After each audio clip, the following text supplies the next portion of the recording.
even a tokenization engine, some of the work Ripple is doing around central bank digital currencies or CBDCs. So we think there's a lot of pieces that come together, and we already had, and I remember when you and I first spoke, I remember being on a call with one of the largest top 10 banks in the world, and a bank Ripple was already working with, and they were asking us about, could we help them with their custody? This is prior to the Medico acquisition, and we weren't in a position to do that. And so when we think about that synergy, the ability to say to that existing Ripple customer, hey, here's a best in class, going head to head, time and time again, and winning on the custody level, to be able to bring that product to them, I think is a great opportunity for the two companies together. So, you might be surprised by my projections for XRP. I won't stall any longer. Rather than keeping you on the edge of your seat, I'll go right to the meat of my reasoning. Due to the fact that it has the potential to be used for legitimate purposes, XRP stands out among the enormous panorama of blockchain and cryptocurrencies. It's unlike anything else that any of us have ever seen. In a more in-depth video which you can see playing on the screen, I previously examined a variety of forecasts regarding the price of XRP. This featured a variety of different models for making predictions, which is named the Jackson-Baucus model. When determining an accurate price for XRP, this model takes the burn rate into account. Nevertheless, it is necessary to stress that none of these predictions actually echo the position that I take in the matter. Even if it is linked to a model, what it really represents is a comprehensive investigation into an idea. What is your actual price projection for XRP? This is the burning question that many people may have, or they may feel they already know the answer to. But before we get into it, let's examine why some people might think I'd put it in the high hundreds. The role of content creation certainly has its share of difficulties. Our statements are frequently misunderstood or taken out of the context in which they were intended to be understood. The purpose of this particular video is to clear the air by laying out the facts in the most straightforward form. When analyzing the crypto market, there are two key perspectives to keep in mind: speculation and utility. Let's examine this issue in terms of the length of time each point of view has been prevalent. Since the beginning of the cryptocurrency world, speculation and rumors have dominated every aspect of the industry.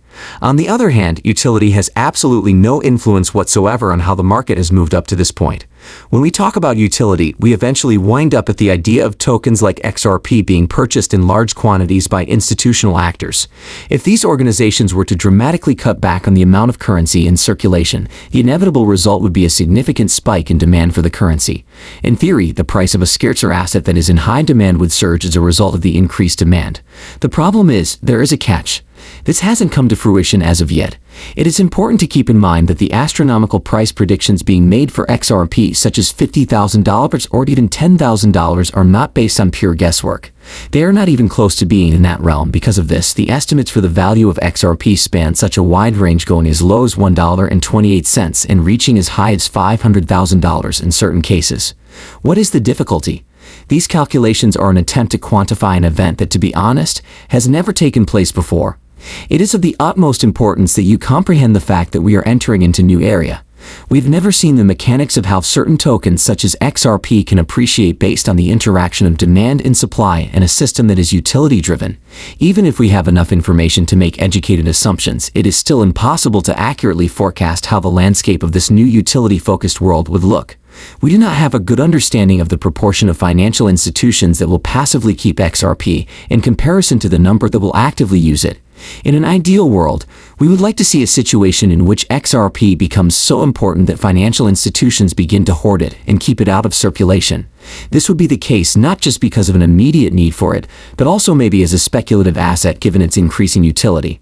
If financial institutions notice a rise in the use of XRP, they may infer that the cryptocurrency has the potential to appreciate and decide to buy more of it as a result. The extent to which this behavior influences the price of XRP, on the other hand, continues to be a mystery. There is a lot of controversy about the function of on-demand liquidity, or ODL, and the effect it has on the value of XRP. There is no denying that it will in some way have an effect on prices, even though many people do not believe that it will be the key factor in a significant price increase. But when we say that it is not the primary driver, what exactly are we referring to when we say that? Does the absence of significance imply that there is not a possibility of a climb to $10 owing to ODL? Or does that suggest an increase of $100? In this constantly shifting context, how should we define minor? Simply said, there are an excessive number of unknown factors which makes it extremely difficult to forecast the results of utility operations. Developing exit strategies based on such speculative statistics is not only difficult because of the uncertainty involved, but it also has the potential to lead one astray. As a result, my strategy for leaving the company focuses more on speculative forecasts than it does on utility estimates. After conducting further research into various speculative forecasts, it has been determined that the cryptocurrency market runs in cycles that last approximately 4 years. These cycles are not closely linked to Bitcoin's having events despite what most people believe to be the case. Instead, there is a correlation that is far more interesting at play here. When the stock market reaches new highs for all time, a bull run for cryptocurrencies typically follows shortly after. Blockchain supporter made the perceptive observation that this is the case, and if you want to have a deeper comprehension of this topic, the data reveals that even if many people refer to major events as significant market movers, there is no guarantee that they will necessarily generate bull runs. One must keep in mind that conjecture at its essence is a highly emotional activity. Price trajectories throughout time are substantially impacted by these fundamental human emotions which are driven by sensations of primitive fear and greed.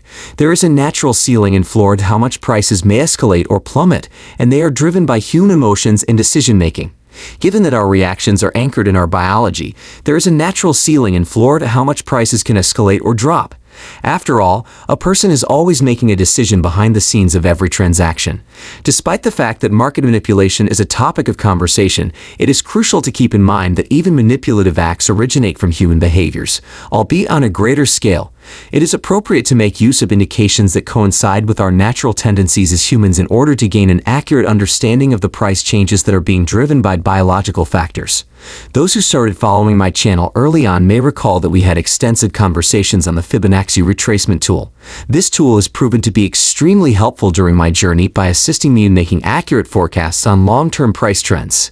When looking at Bitcoin, for example, it astonishingly determined when the highest point of the most recent bull run was right down to the exact dollar amount. And as most people are aware, if Bitcoin makes a move, the rest of the cryptocurrency market will typically follow suit in order to keep up with it. When I do an analysis of possible price trajectories for the forthcoming bull run, I always start with speculative patterns as my point of reference, and I look to technical analysis tools like the Fibonacci scale for direction. It is not yet evident if speculation or utility is driving the next surge in prices. This should be made known. On the other hand, patterns that have emerged throughout history point to a 100% speculative influence up to this point, whereas utility has essentially no impact. In light of this track record, it seems more reasonable to base estimates on historical trends rather than on events that have never happened before. This is the central tenet of my strategy, which is to form educated guesses based on historical patterns of behavior rather than pinning my expectations on future occurrences which are significantly more difficult to anticipate. My attention is not focused on the practical applications of cryptocurrencies when I make decisions regarding the expansion of my Bitcoin holdings. Because of the overwhelming unpredictability that is associated with utility value, I have decided to pursue a different strategy. Instead, I'm setting myself for the biological ebb and flow that has consistently played out over, say, a 4-year period of time. This is the strategy I'm taking. By superimposing the Fibonacci scale on the last bull run and then following it back to the nature of the most recent bearish trend, analysts have been able to make forecasts that place XRP's value during the approaching bull phase somewhere between $1.08 and $1.12 per coin. Assuming that the past is a good indicator of future performance within a market that is driven by speculation, this may be the typical behavior for XRP, with the larger market reflecting this trend. That's all for now. Thank you for watching.